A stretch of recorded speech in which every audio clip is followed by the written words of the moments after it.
I would open with what a tremendous night, and the weather held off for the honoring of the first five Black football players to play at the University of Georgia. They came over and spoke to our team on Thursday. I thought they did a tremendous job. What a tremendous honor to have them and host them. And Courtney did an unbelievable job hosting them, and she has done an incredible job with our diversity, equity, inclusion. So I'm really proud of what they were able to do and what we've got as part of our stadium for a long time. I also like to thank David Pollock. So he got honored for the College Football Hall of Fame. What a tremendous honor for him. And then our fan base, our fan base came out loud and proud. They didn't take a week off. I think our student section has become very impactful from pregame warmups all the way through the game. Thought the guys played really hard. So many guys played a big role in this game. It seemed like the wealth was spread around defensively and offensively. I thought JT played with a high level of confidence, believed in what our guys around him could do, and he got the ball to our playmakers. Did a great job doing that. Pod is a great kicker. It was great to get him back on track there late in the second half. And just proud of the hard work our guys have put in.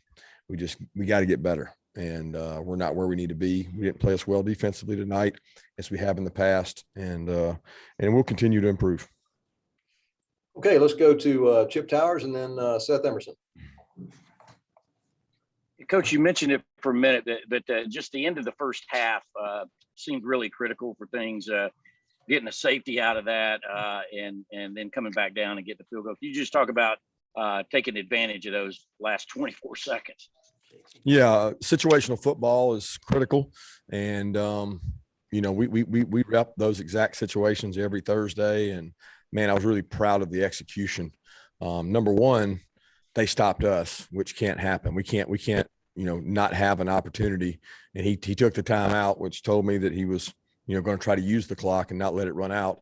Amir Speed and Jake Camarda started that whole thing with down in the ball inside the one, which is just elite. We practiced that really hard all camp. So Amir made a huge play.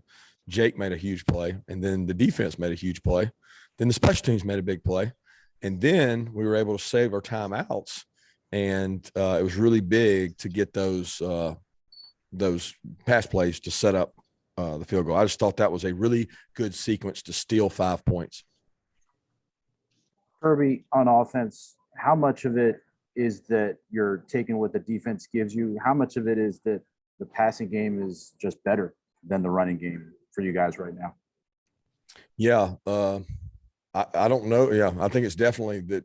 It's not we're taking what they give us. I think we're just better right now. Timing, throwing the ball, spacing in routes. And I actually thought we ran the ball better tonight. I mean, I don't know. We rushed for 184. It didn't seem like a struggle to run it as much as it did against UAB. So statistically, I was proud of our ability to run the ball. I thought our backs made some people miss. So I'm not down on the run game tonight. I thought we improved there, but I do think the timing in the passing game and our guys are pretty good pass pro guys. But if we're going to be an elite team, you got to be able to be pretty good at both. I mean, there's a few teams, LSU, they never had to run it 2 years ago. And I feel like they threw it a lot and didn't have to run it. But we got to continue to improve, and we got to get guys healthy. Okay, let's go to Anthony Dasher and then Mark Weiser. Hey, Coach, congratulations. Obviously, Stetson came in on the third possession. Was that just a deal going in where you planned to play both guys? Yeah, to be honest with you, JT was not 100% all week, and he practiced all week, but he didn't necessarily go with the ones the whole time. We didn't know if he was going to be able to go on Monday, and we thought Stetson really practiced well, and he and JT rolled all week, and we told him, I guess it was Thursday or Friday, we called him in and said, hey, look, you're both going to play. And we think JT's healthy enough to go, but we're going to play you, Stetson. And it's an unfortunate deal. Brock's route was a little shallow, and he probably shouldn't have thrown it there. And he threw it a little high, sailed on him, and got it picked. So it's unfortunate for Stetson, but he did have a good week of practice. And I've said it all along, and I continue to say it and stand by it. I have a lot of confidence in our quarterbacks, I can't say that I've ever had as much confidence in 3 to 4 guys that I've ever had. So Stetson earned that right, and it just didn't work out. Kirby, you're talking about guys getting contributions from so many different guys on defense in particular. Nolan had combined with the safety, then forced the fumble. you talk about his game now, 3 games into the season, how he's developing, Nolan Smith? He's a great leader, one of the hardest workers. I'll reserve judgment how he played just off those 2 plays until I see the tape, but he is a extra effort, get after it, positive leader. He impacts the game. I mean, tonight, those 2 plays, that sack fumble and the safety were humongous plays in the game. Let's go Dean Legge and then Jake Rowe. Hey, Kirby, how about y'all's pass rush? How much do you think that's affecting quarterbacks these days? I guess you'd have to ask them. I don't a lot, I would think, but our guys get off and pass rush, and there's a lot of detail that goes into that. Like the amount of time Trey Scott and Schumann and Dan, all the defensive guys spend on creating rush, right?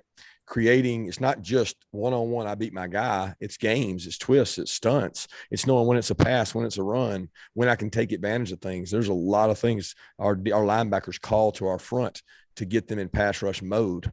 And when they're in pass rush mode, they're pretty good. So I know it affects quarterbacks, but I thought, Luke did a great job. He's a really good athlete. He moved around. He made some plays with his feet. He bought time. He hurt us with some throws. Kirby, I know there's a big difference between being pleased and being satisfied. And I guess I just would like to ask you, it seemed like the game got a little sloppy there, it sounds, for you guys. What would kind of cause this in this game for you to be a little bit short of satisfied from an overall performance? Just execution of players. There's things you work on during the week, and there's things that they just beat you sometimes, like you get beat one-on-one. I'm not going to lose my sleep over that. They threw some one-on-one balls and beat us. But you don't execute when a coach tells you what play is coming on 3rd down, and you show them the play and say they're about to run this, and then they run it and you don't stop it. That's disheartening. On offense, when you turn the ball over 3 times, we will not be a successful team if we turn the ball over 3 times. I don't care if we get 3. We can't throw 2 interceptions and fumble 1 and beat good football teams. So that's a fact. That's not like that will keep me from being satisfied or pleased. Let's go to Connor Riley and then to Catherine with the red and black.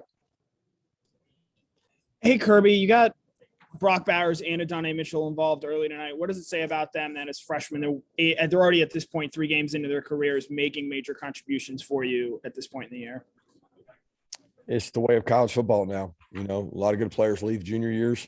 A lot of freshmen come in early. Both those guys really aren't freshmen. They were here all spring. So I look at it very different. They got a lot of confidence in the spring. They got routes. We practice really hard. They go against a really good defense every day. So A.D. Mitchell and Brock have competed at a high level, and they've earned that right. A great man and good friend who passed last week used to always say to me, if you're good enough, you're old enough. And that's compliments of my man, Trevor Moad, who lost his battle with cancer and meant so much to me personally and meant a lot to a lot of coaches. But I spent a year at Miami, 9 at Alabama, and 4 or 5 at Georgia with Trevor. And he just touches my heart and soul to think about the lives he touched. And that was something he used to say all the time. If they're good enough, they're old enough, and they are.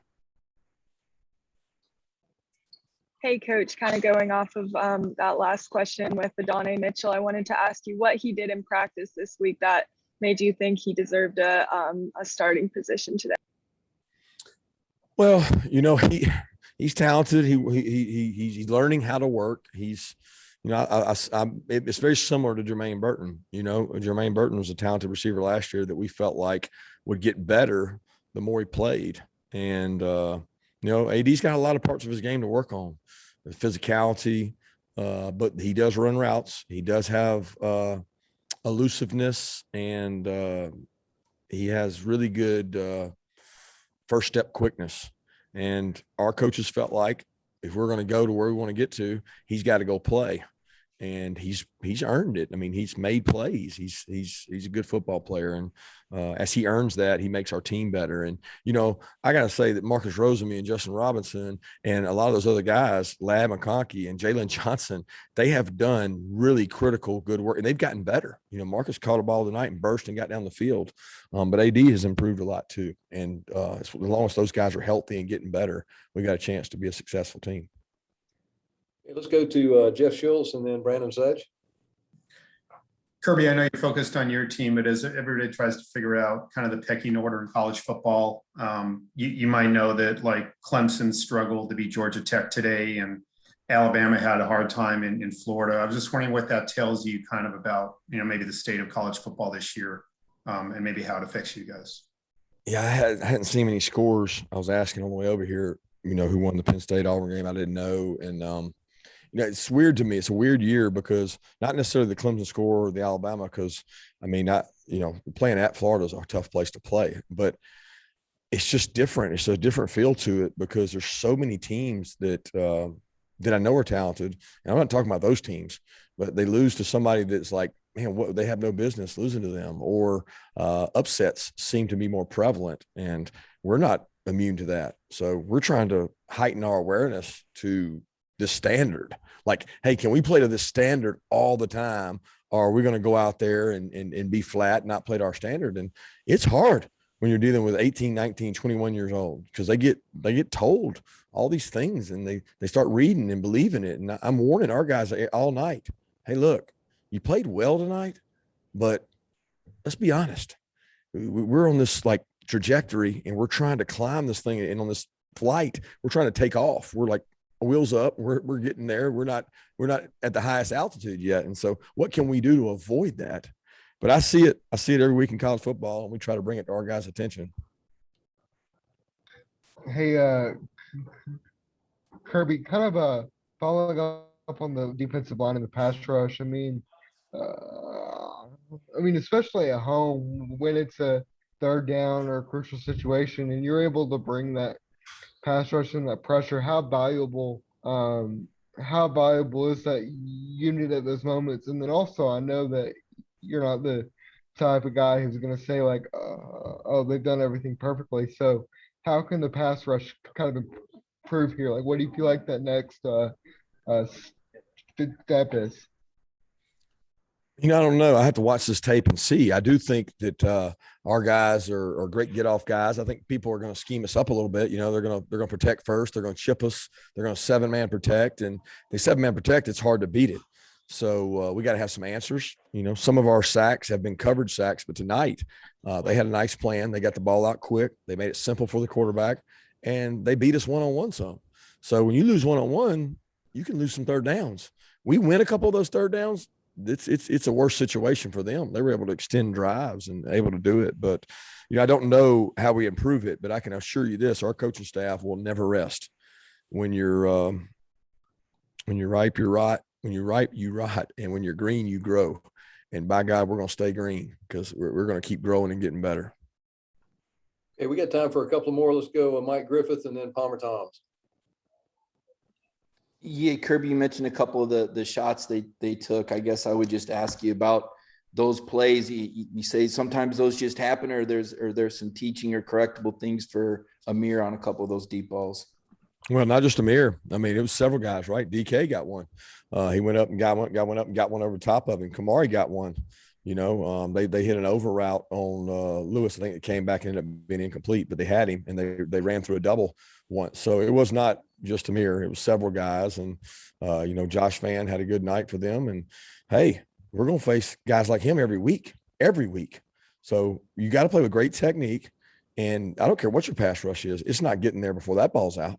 I mean, that ball's caught, catch, throw. So, we can't protect guys all game. We got to play one-on-one. If you want to be a good defense, you better be able to play man-to-man. It's one of the number one qualities. And right now, we had some shots tonight that guys got on top of us. So we have to improve, and we got to grow and develop some younger players. Kirby, y'all were 8 of 12 on third down tonight. JT was talking about how impressed he was. What were your takeaways on that? Impressive. That one drive, I don't know if it was 3 or 4 third downs, man, but our offensive line picked things up. Kenny McIntosh stepped up and hit a guy right between the eyes on a blitz. They went soft zone. They went max blitz. They did it all, and we converted on each one. So when you're efficient on third down, man, you're hard to beat. You are hard to beat when it's so frustrating for a defense to get to 3rd and 5, 3rd and 6, 3rd and 4, and you keep converting, and then you end up hitting an explosive.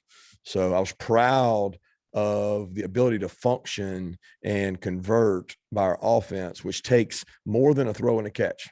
It's a lot of protection in there. Thank you, Coach Mard. Thank you, guys.